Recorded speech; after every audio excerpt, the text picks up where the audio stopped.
Hello, ladies and gents. Romie Reviews here. Please like, comment, subscribe. Now, this is How to Get Away with Murder, season 5, episode 7. I got played. Yes, Annalise, I did get played, and we tried to tell you.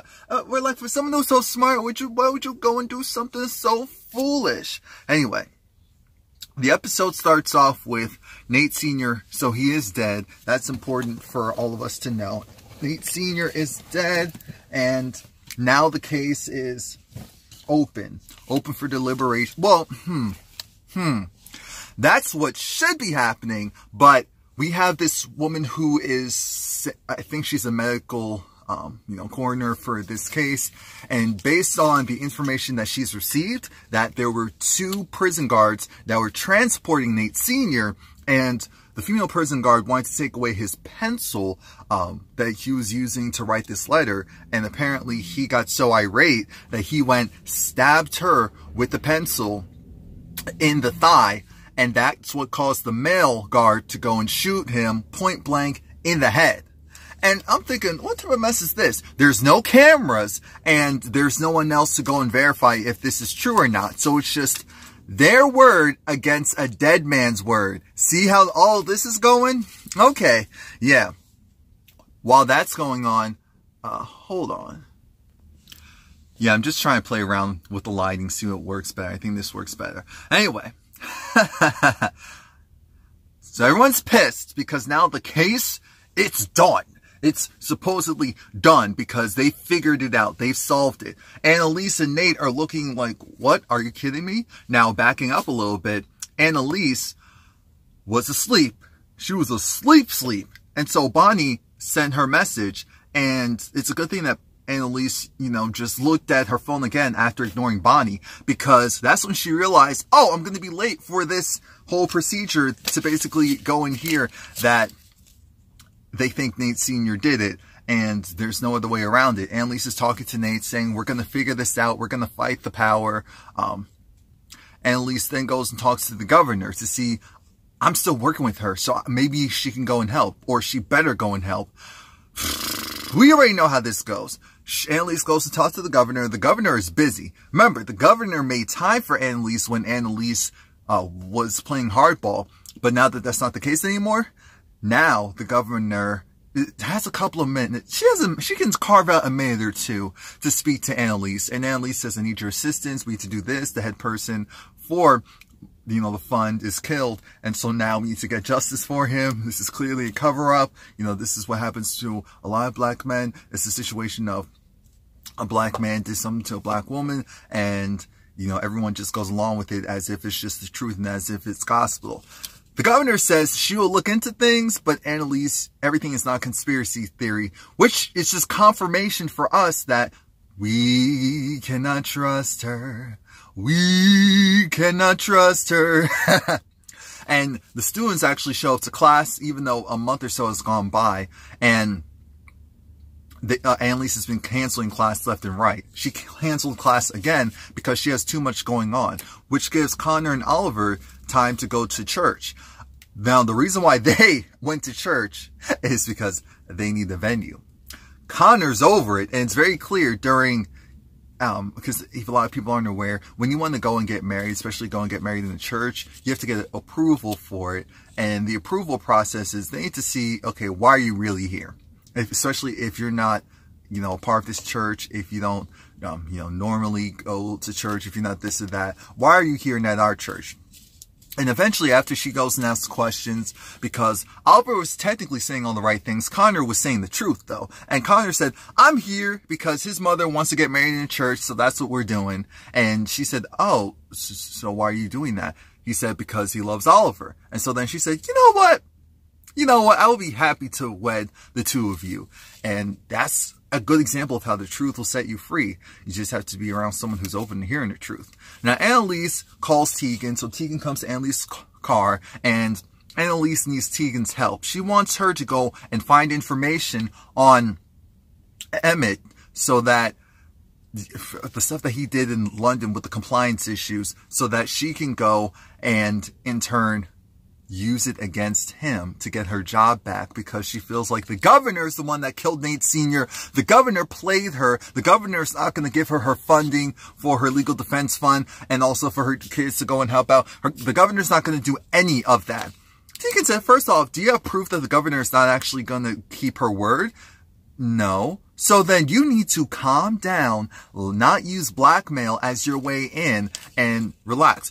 Tegan, you know how it is. You know how it is. They went and killed a black man who was already incarcerated, and now everyone's just going to go along with, oh, okay, he was violent. He was violent. He had one violent incident in his life, and so he had to have done it. Case closed. And I could tell in Tegan's eyes she felt a certain way about that. Now, Nate and Miller, Ronald. Nate goes to Miller asking if they can have an inquiry. And that essentially means that he's asking Miller to have the courts look into the death of Nate Sr. instead of just wrapping it up in a nice bow. Miller feels a certain way because he feels like, I don't know, man. But Nate guilts him. Nate said, you got this role in order to go and make a real change and real difference. Why are you going and acting like you don't want to do that now? Really? Really? And that affects Miller. That really does affect Miller because it looks like Miller's a decent person after all. Miller talks to Bonnie and says, you realize Nate is going to be coming back to work soon. She said, oh, okay. As cold and as casual as we know Bonnie to be. And Miller said, wow, really? You can't even fake the funk? Look, I have a right to still be upset. I am sorry that his father is dead. His father was killed. But that doesn't, wipe away the prior issues I have with him. I said, that's real. And that's fair. Very fair. Apparently, to kind of go and raise everyone's spirits, Oliver wants to go because everyone's upset and saying, oh my gosh, it looks like, what's going to happen to us and our class because Annalise is off doing this and that. And that's when Oliver says, we need a night out. Before the wedding, we need a night out. Because the bachelor party, no, our moms were there. It wasn't what it should have been. So why don't we, oh, look, it's starting to rain. So why don't we go and, I guess they're going to go to a gay club, because that did not look like a bar, a gay club, and just let loose, have fun. Everyone's in, and Gabriel, of all people, is like, oh, I want to come in too. I'm thinking, Gabriel, why are you always around? Why are you constantly trying to finagle your way into this situation? Dude, it's weird. It's weird. Nate and Laurel, no, I'm sorry, Frank and Laurel are talking about Gabriel, and Laurel's saying now that she knows what she knows about Gabriel, she's looking at Frank and thinking, Frank, why aren't you doing more to expose Gabriel? Why won't you tell Annalise? Frank is very concerned.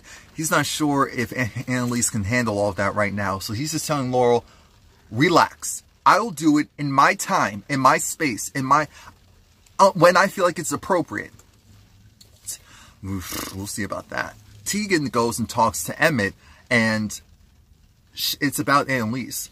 Because Tegan sees, wait a minute, there's this apparently douchebag who wants to go and get Annalise's job. Tegan isn't for it. Tegan first says, why not me? Why can't I be a part of, take over Annalise's job?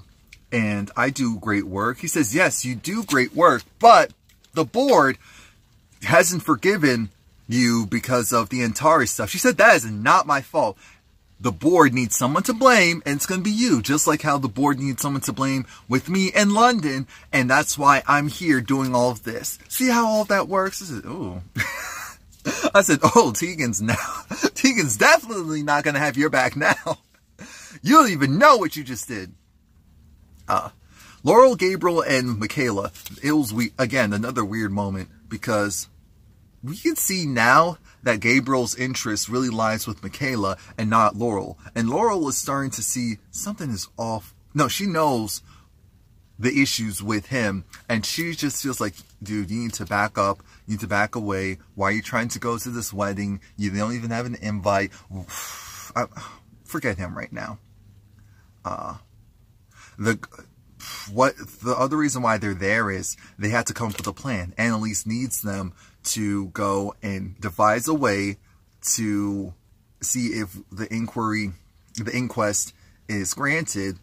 What angle can they use? And so Gabriel and Michaela, they were together and they realized, why don't we go and check up on the guards, see what information we can get from the guards. And that's important because it's actually, what do you call it? Asher is going to go and help get them certain information, because Asher, as we know, he's a good guy, and everyone likes Nate. Everyone likes Nate, and of course everyone feels bad for Nate's father being killed. They're going to do everything that they can. So what's found out is that the two guards, the male, he's a saint. He's basically a saint.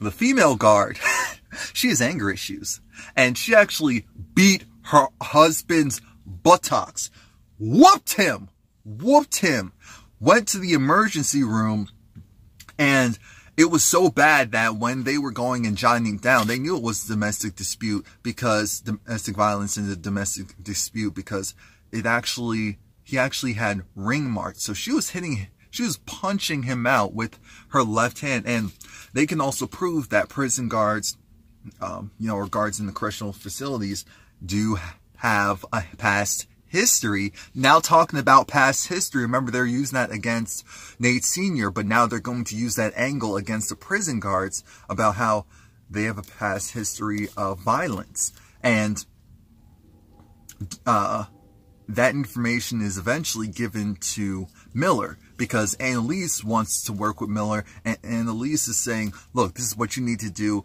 and Miller doesn't want to hear that. But Annalise says, you're going to take this information and you're going to win with it. Stop it. So he goes in that court and he does what he needs to do as far as putting that information out there. The problem is that, so that was a good one. That was good because her credibility was weakened. Of course, how the information came to be, oh, it was anonymous. It was anonymous. It's always tricky when you have that information that wasn't already prepped, vetted by the defense. So there's that. But Asher checks up on Bonnie and says, are you okay? You doing good? You living your life? And Asher actually says he's happy for Bonnie. He's happy for Bonnie. Obviously, he'd be happier if his situation, if he had a better situation. But he says that he's very happy for Bonnie. He's happy that she's happy, and I'm thinking, okay, if that's what you need for her to believe, okay. The governor calls Annalise back because the governor has to deliver the news that we already knew, that she can no longer help Annalise because it would be a big conflict of interest. She told Annalise originally, I can't do this, or we need to wait, because if we put his name out there, her funding, everything else could be pulled. That's exactly what happened. Annalise listened to her, but the funding's still going to be pulled anyway, because she can't go and risk what she has going on for what Annalise has going on, essentially. So Annalise curses her out, tells her, how dare you go and lie to me? Why don't you go and tell me the truth? She's a big girl. She can handle herself. Go and tell her the truth. Go and tell her that you really don't want to go and help Annalise because you have this idea that maybe if you were to help the person who you killed her client. Yes, you killed her client. You set this whole thing up so that she would go on your side. You would go and destroy her credibility. You would go and take away her funding. And now she doesn't have anything. So now Annalise is pissed. The governor said, excuse me, who are you talking to? You better watch what you say. Annalise said, trust me. I know who I'm dealing with, but you have no idea who you're really dealing with. So let's go. Let's go. Let's go. Let's go. I was excited. I was so excited. I was so excited. One thing that did throw me off. Remember to like this video, leave a comment, and subscribe and come back. off was this came out of nowhere. All of a sudden, in episode 7, mind you, of season 5, we hear the governor says, well, Annalise, if you really want to go there, here's this evidence I have on you. So the governor was ready for all of this. And apparently it's paperwork, documentation about some type of adoption that Annalise was involved with. I'm thinking, adoption of who? So now conspiracy time. Do you think that Annalise was involved with... Wait a minute. I'm trying to think. Who is she talking about? Is that for Wes? No, that doesn't make sense. We know Wes's mother was killed. He got put in foster care, but she could have handled the adoption there. So there's that. Is it for Gabriel? Was Gabriel's name something different? Does Wes have a brother and that brother is Gabriel and he's the half-brother of... I don't know. I don't know. But because Gabriel acts a lot like Wes. That's why I'm wondering, where is he coming from? Why is he here? Who is he working with? Who is he working for? But all we do know is that that caused Annalise to spiral. Bonnie checks up on Annalise and Bonnie flat out just said, are you drinking again? And Annalise said, no, I'm not drinking again. How dare you go and insinuate that? I'm thinking, she's drinking. She looks so disheveled. She's drinking. So Bonnie's looking. She's looking through the garbage. Doesn't see anything. Good. Bonnie then, because Bonnie's smart, she takes the garbage bag out, looks under it. There's at least 4 tequila bottles. Excuse me. There's at least 4 tequila bottles. And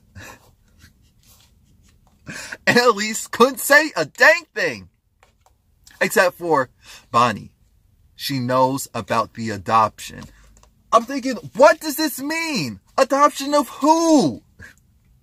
Because it was so bad that Bonnie, she poured out the rest of the alcohol into a cup. It wasn't much, but it was definitely enough. Gives it to Annalise, the recovering addict, and says, you know what, one more drink won't hurt. Wow. And Annalise takes it and drinks it. Wow. Adoption of who? What? This show.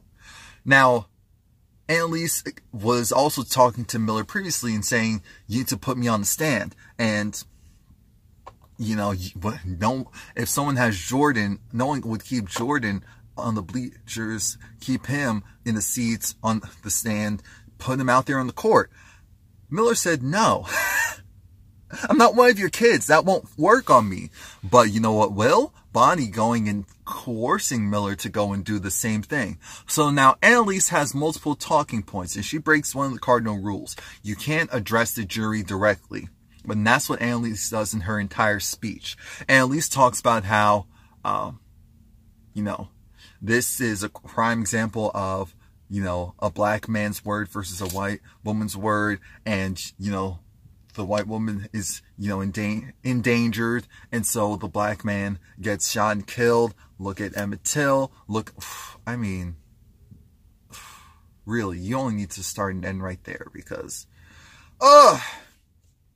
and how is it that a man who had one physical incident recorded in his entire life, and it was the death of that other inmate, is all of a sudden seen as this hardened physical criminal because of the fact that he was incarcerated and he has that one thing. That one thing. So you're trying to tell me that this man who wouldn't hurt a fly except for a psychotic break, and we're not even trying to prove that it's a psychotic break here. We're just trying to prove, I don't even know what they're trying to, that's the problem. That's the problem. Annalise, she said what she needed to say. And the speech was great, but that's Annalise. So that's never the issue. My problem was that, where's the evidence?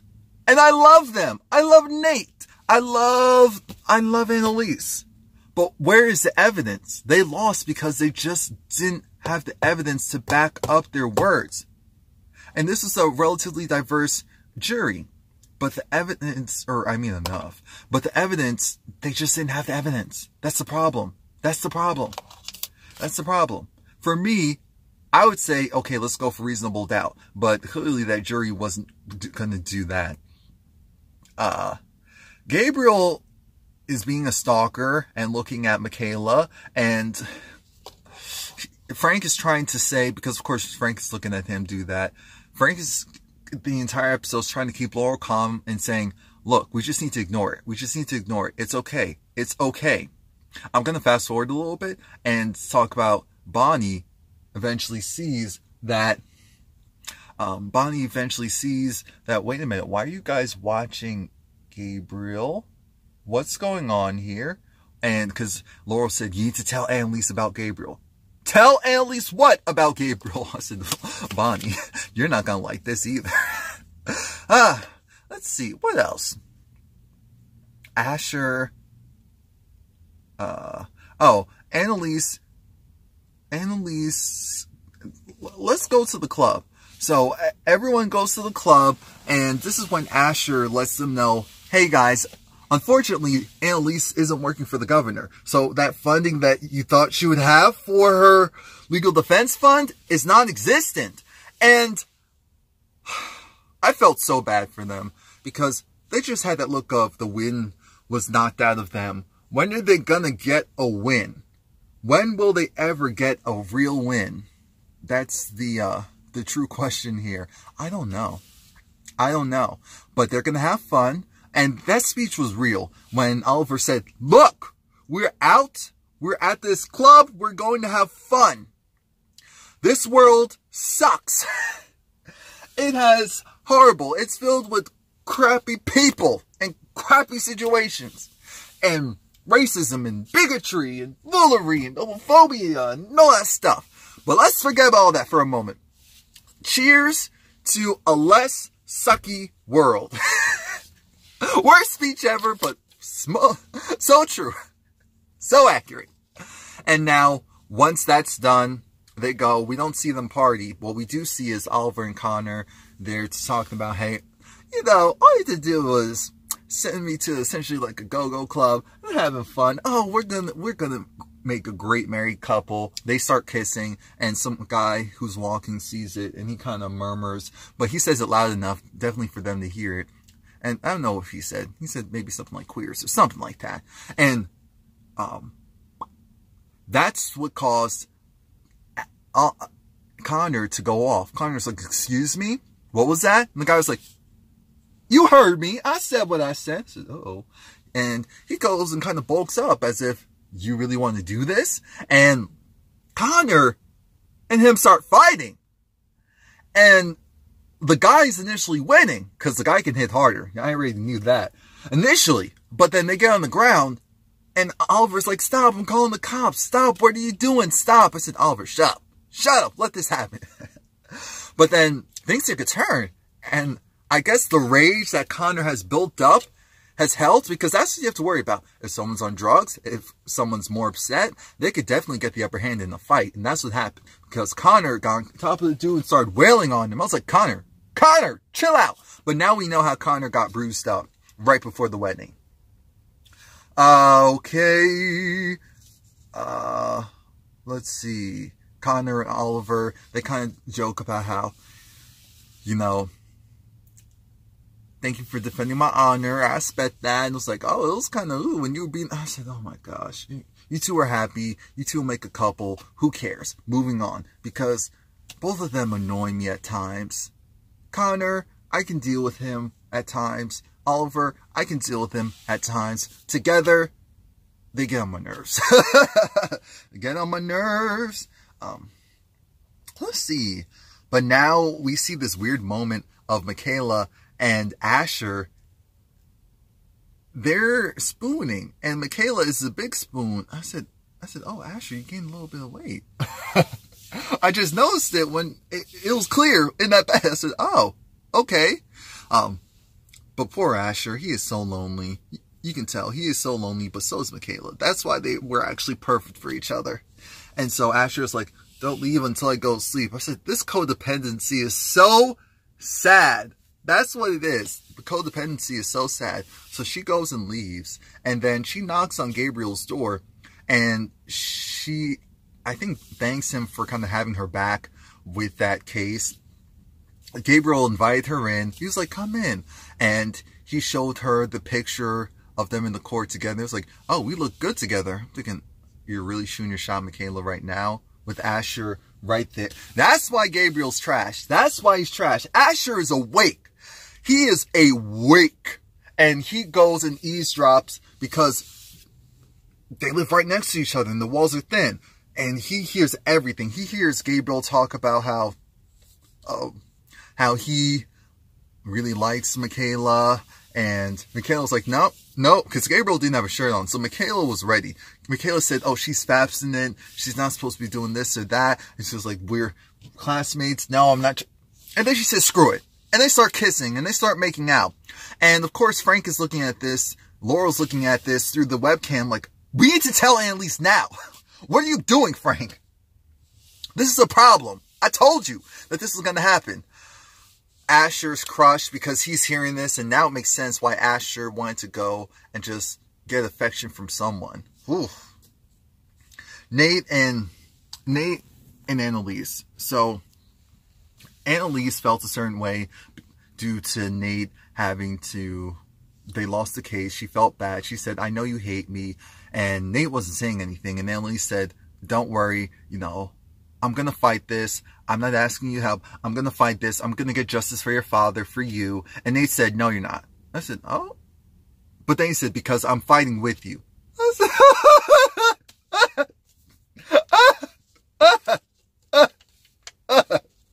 Before I go, Tegan did go and get Annalise that information, like I said, that she asked for. She doesn't say what it was, but what we do know is that Annalise goes, talks to Emmett, and explains to Emmett, I was going to blackmail you with the information that I found out, but then I realized we're actually on the same side. It wasn't your fault. You were duped by a client, just like she was duped by her husband. Her husband pretended to be a good guy, pretended to be a certain way for 20 years, and then flipped the script. And so she actually wants to help him. She wants him to hire her so that she can go and help him against the firm and against this compliance thing, because it's like, you're not a bad guy. You're actually one of the decent people out here. And I need a job. I need funding. Come on now. You need me. And we know she gets her job back. She told Nate that. The episode ends with Bonnie Winterbottom talking in present day to someone. We see that it's a male on the ground who's bloody.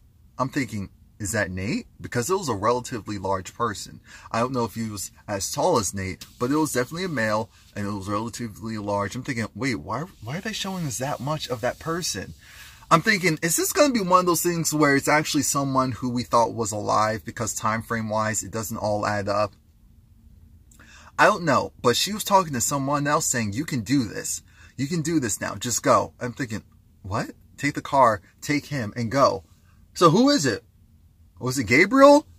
Was it, because someone died. They confirmed that someone died at the wedding. Who is it and why?